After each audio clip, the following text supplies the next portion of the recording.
Hi friends, my name is Chrissy. Welcome back to my channel. I am a Reiki practitioner, a tarot reader, and I believe that the purpose of tarot for me and for my work is for emotional and mental exploration. The work that I do is not predictive.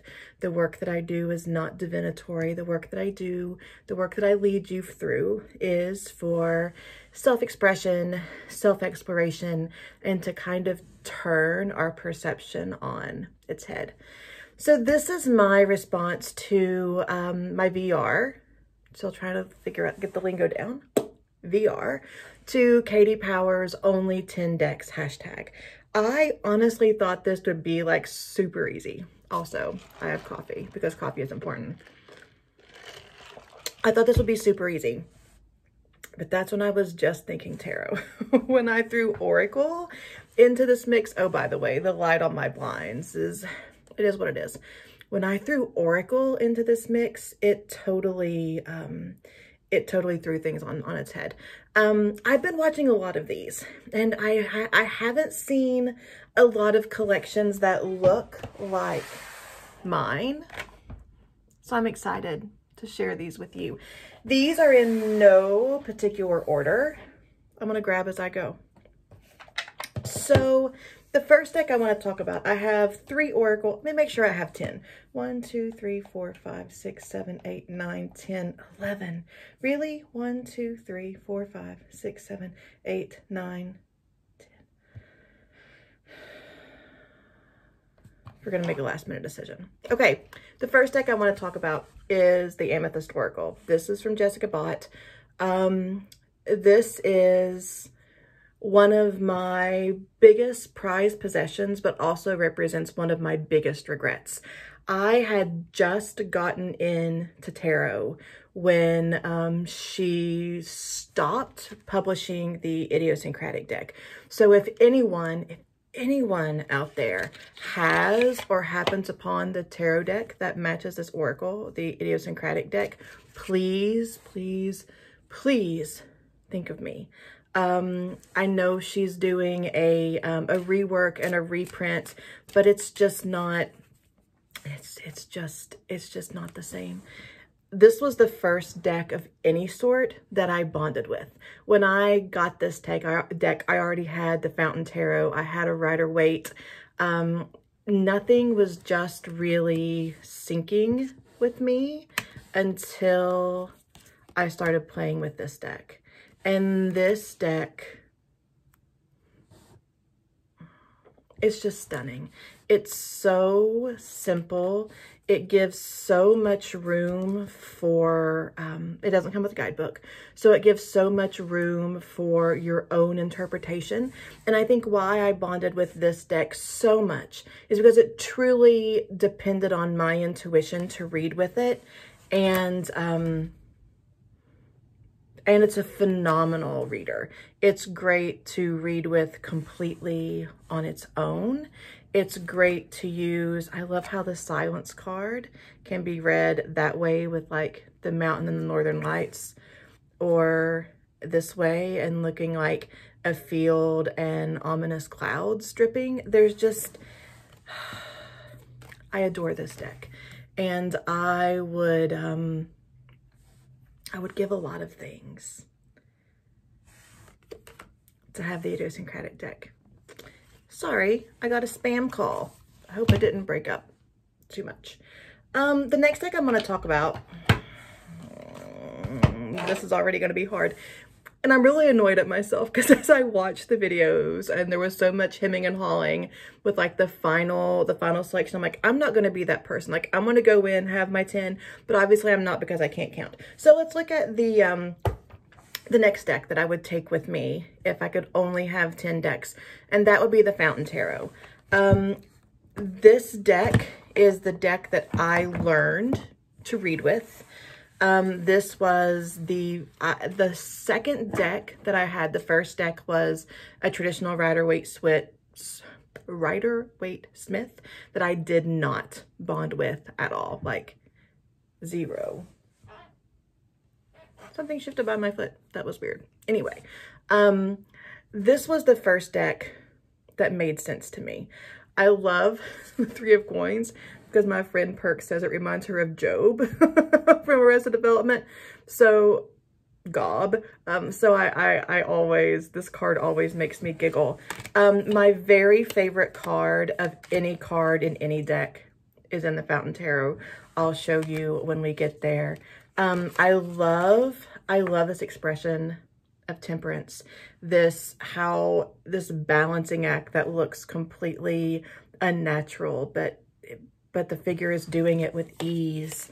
Some of the cards are a little pippish, but not many of them, and that's okay. This Emperor is a stunning card. There are a few things in this deck that are a little distracting, like this. This is Baby Spice to me. When I see this card, I think of the song "Don't Carry It All" by the Decemberists. There was just a lot of learning to read.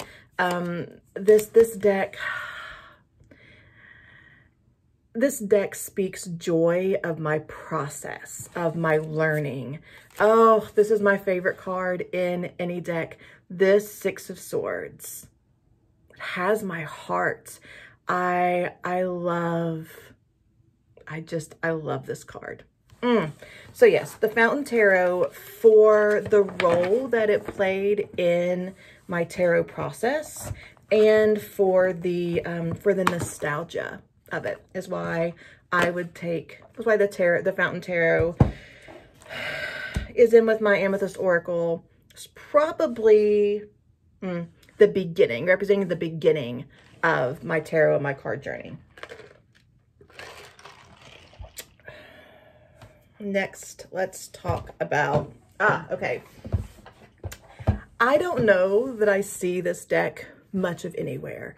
This is the Affirmators Tarot. Now, the Affirmators Oracle is really funny and really cute and really clever. But this tarot deck, it's cheeky. Now, first of all, they're huge, but the cardstock is super thin. I love how my camera flips when I shake the table. It's super thin, but it's sort of plasticky, so it shuffles really well, even to be such a huge deck. Like I don't have huge hands, and I can riffle shuffle it. You can't see, but super easy to riffle and bridge while also being incredibly sturdy. And they're cartoony type characters. It is just a fun little deck, but don't be fooled. I think the fact that it is so visually casual, this thing has read me to absolute filth. And look at this Three of Cups. This is one of the most fun,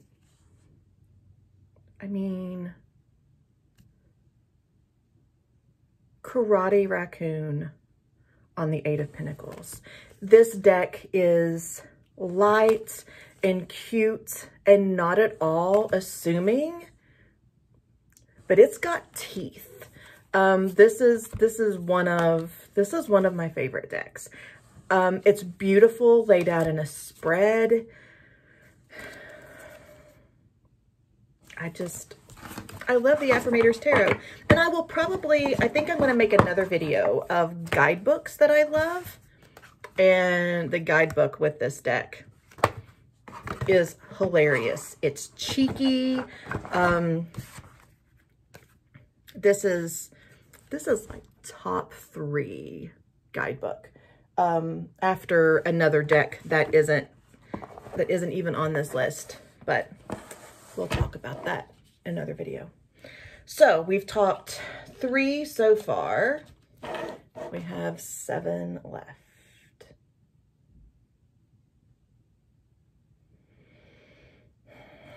So let's talk what I think may be my soul deck, and that is a Linescape Tarot. This deck is not currently in print, but I also know it's from Destiny on Etsy. There's a beautiful Kickstarter going on right now from the same creator that is a similar, taking the landscape from the Rider-Waite-Smith, but adding in like almost translucent drawings of the figures in the cards. It's stunning. I'm really trying not to back it because I'm really trying to not buy any more decks, but we'll see. So the Linescape Tarot is so important to me because when I saw this deck, I don't know how I came across this deck. Like, there's no history in my like YouTube history of watching a walkthrough of this deck, but this is how I see Reiki. So when I do my Narrative Alchemy Reiki sessions, like, I see scenery, I see, you show me like a story, and you're superimposed in it. And that is exactly how this deck reads. It's scenery and then the line drawing of what's important to know. So connecting to the scene, but then the lines hold the importance. So, you know, the King of Pentacles here is the balance of thought and emotion. The Five of Swords here is feeling oppressed, feeling repressed, feeling like your voice is not big and just things are not working together. We have, oh my gosh, we have the Emperor with the beautiful chair in the midst of all of this order. This deck is just, oh, with the Eight of Swords. I'm sorry, the Eight of Cups. The Eight of Swords is the next card under, representing just misunderstanding and all of this. Do we solve our issue or do we walk away? This deck is just, this is how I see Reiki. So because of that, I've really, with strength, that she's lying down face to face with her lion. This deck is stunning, and I guess Temperance is going to keep coming up today. This deck is, I'm reluctant to use the term soul deck because I've been reading for like 5 years and I've had this deck for maybe 1.5 years. But, oh, and there are also the same scene for spring, summer, fall, and winter that I leave in the deck. I just, it gets me. I get it. Yeah, so the Linescape Tarot would be the one, the absolute one, if I could only have one deck for the rest of my life. No question. Zero question. It would be this deck. Coffee break. 1, 2, 3, 4. So now I'm going to talk about the Prism Oracle. Now, this is a deck that I use a lot with the Linescape Tarot. As a big truck drives down my street. The Prism Oracle is the deck that that I used with my Reiki 1 students if they wanted to connect with the deck. This was a deck that I suggested mainly because it had some, it's a kind of a basic, a very intuition-based oracle deck. It's centered around chakra issues with what the colors are in the cards. I just thought Reiki-wise, chakra-wise, this would be a really good deck. This deck, it's not an easy reader. It's definitely, we've got rejection, consciousness is beautiful, ideation, comfort, I mean, fear. This deck, it's got some big feelings. There's a lot of comfort and also a lot of confrontation in this deck. I've done coaching sessions where we have used this deck to process things, and it's gotten pretty uncomfortable. This deck, it's an oracle, of course, but it's got the heart of a tarot deck. It's got it's got some big feelings. It's got some big opinions. Look at the space card.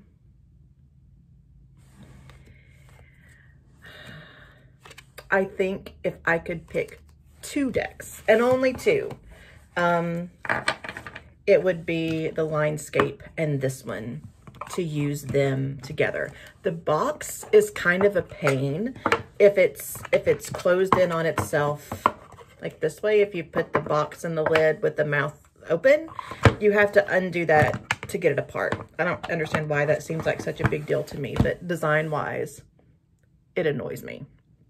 1, 2, 3, 4, 5, 6, 7, 8, 9, 10. Okay, I think that's gonna be a rough one. Let's go ahead and talk about the other oracle that is on my list. So 3 oracles, 7 tarot. Oracle, we had Amethyst, Prism, and then the Vessel Oracle. It requires a deep breath, because this deck also, you know, unassuming, cute. It's bossy. This is a bossy deck. We have the gentle, the trust, the encouraging, it gets better. But even some of the positive cards are not necessarily pretty. This Connect card, this is one of my favorite cards in any deck. It's like letting our, I totally read Bubba and Forrest Gump in this card, and resting with your backs to support each other, and this sense of connection that can come from physical support, not necessarily emotional. I mean, emotional support as well, but like allowing ourselves to support and be supported by others physically and like structurally. And I love that card. The Begin card is beautiful. This sense of creation and everything that sparks out from a creation. But then we have self-doubt. And we have this very violent, retching, poison, violence, release. This Abundance card has this sense of overflow, which can be overwhelming. The Fear is a beautiful representation of anxiety. This Grief card. But then we have Endurance. So it is a pretty balanced, and Light is beautiful, and Forgive from the sense of light and emotion, logic and emotion. I mean, it is a balanced deck. Obviously it is, or I wouldn't put it on my list, right? It's a balanced deck, but like the Prism Oracle and even the Amethyst Oracle before it, it's got teeth. All right, 1, 2, 3, 4, 5, 6. So the Insomnia Tarot is one of the newer decks in my collection, but from the time it arrived, like I knew this deck was for me. This is the deck that it feels like my guides, my higher intuition comes to me, speaks to me in this deck. Now, when I bought, I really hemmed and hawed about whether I wanted to get this deck, because it's so dark. It feels very discouraged. It feels very, very scared when you just see it. I've been listening to the interview with Nicholas Bruno, the creator, on the tarot diagnosis, the podcast, which is just, it's a brilliant interview. But this deck, when you see it, when I saw it, I was like, this is something that I won't use. This is something I won't own because it is beautiful. This is something I want to back because it is beautiful, but I won't use it. This deck is so cheeky. This deck is so, are you sure about that? There's a lot of, oh, honey, really? That comes through in this deck.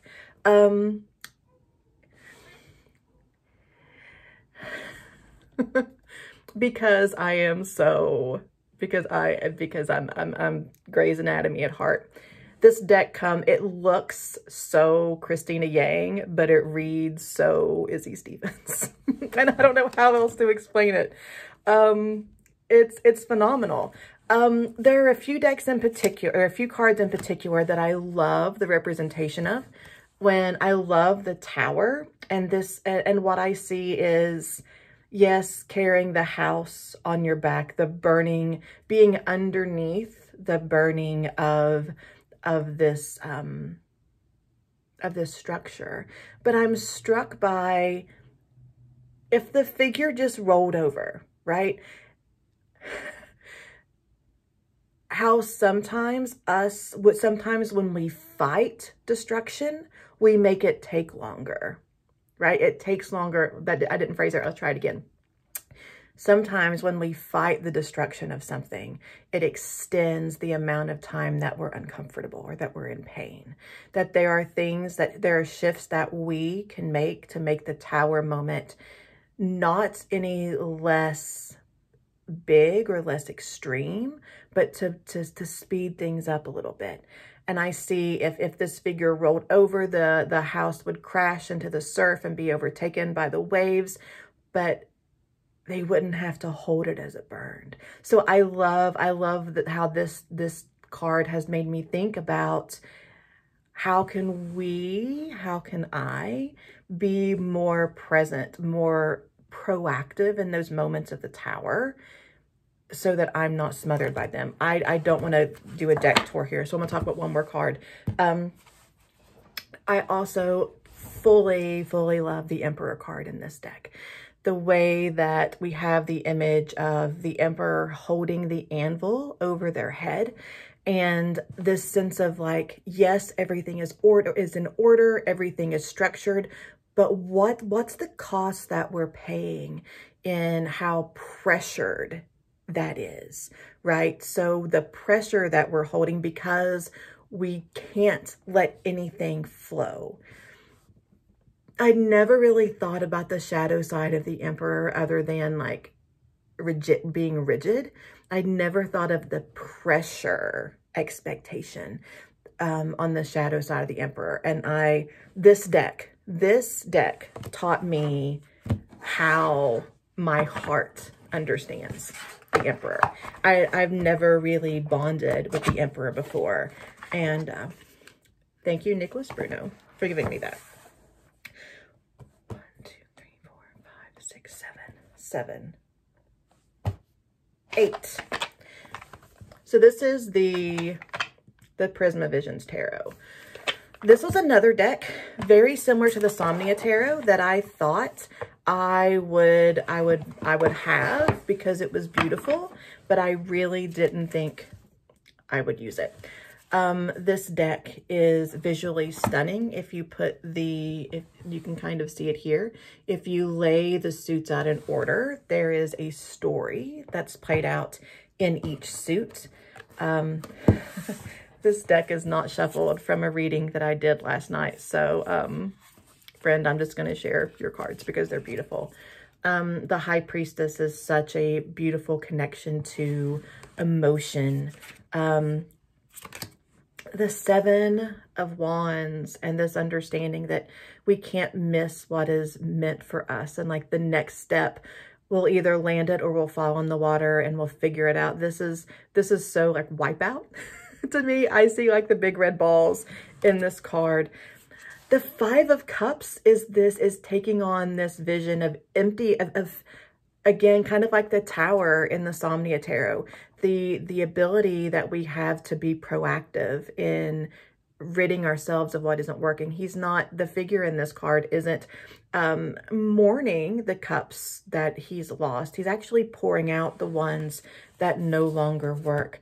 There are, when I got this deck, I purchased all 5 of the mystery cards. So I do have all 5 of the bonus cards mixed into this deck. I love the Magician with the figure between his hands. There's this, I had never considered like how we need to be aware of our power. This deck, oh my gosh, the Nine of Wands. Just, it's a beautiful deck. The guidebook is not, I've got the big honkin' guidebook. That is Prisma Visions on one side, Cosmovisions on the other, which is on back order until God only knows when. But not as impressed with the guidebook as I was hoping to be, but that's okay because I think this, oh my goodness, the Six of Swords. The Bridge of Swords over the river. So this invitation of moving, or over the, I guess over a cliff. There's no water under there.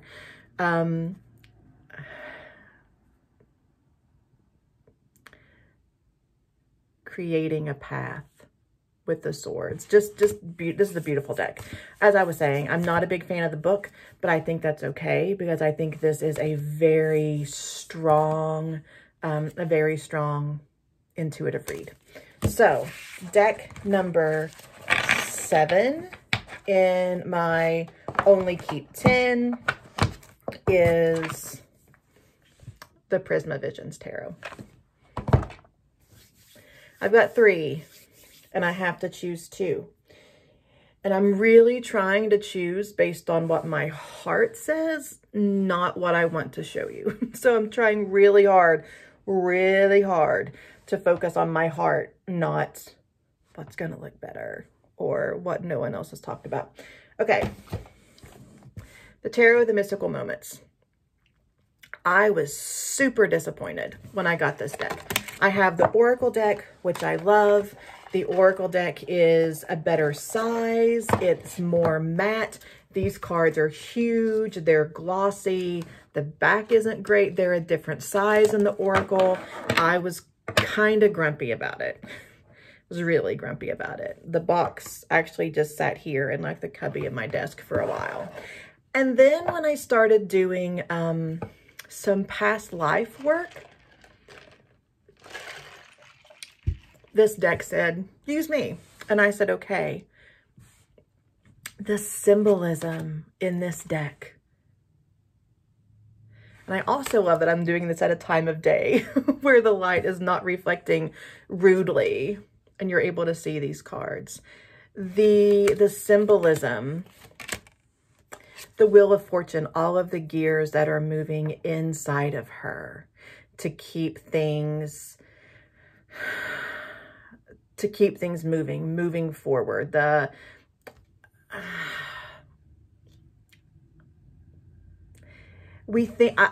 think about the Wheel of Fortune so often in like external terms and like the seasons changing and cycles of the world. And this card really brings us back to the cycles internally. The Empress. I'm really tired of pregnancy in the Empress. So I've actually even thought about putting a sticker over this. But still, there's still this concept of the beauty that comes from feminine energy. The Eight of Swords, I love that we can see the cage is open and that the figure could escape if they would just see that it was open, that when we're able to stop gazing only at what is unpleasant, that if we just looked up and around, we would see a way out. And I think this card, and maybe even this representation of this card, is what tarot is for me. This belief, this understanding that with a shift of perception, when we look around, when we get outside of our cognitive distortions, when we get outside of our repetitive thoughts, there's space to see something different. The King of Swords and her ability to create her own tapestry. With the Kings and the Emperor, was that it?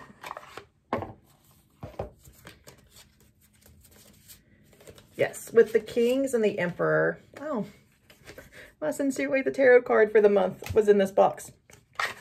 With the King and the Emperor, there are male versions to choose from. I just kept all of the feminine images in this deck, simply for continuity. One of the Kings I actually liked better in the masculine form, but I kept the feminine energy and look at that King of Cups. Oh my gosh, this deck.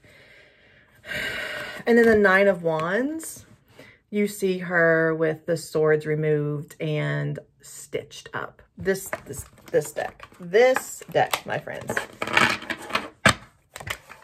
All right, so if my thinking is correct, that means I have one left. 1, 2, 3, 4, 5, 6, 7, 8, 9. So now I'm just making sure that if these two were so close, if there's nothing else yelling at me.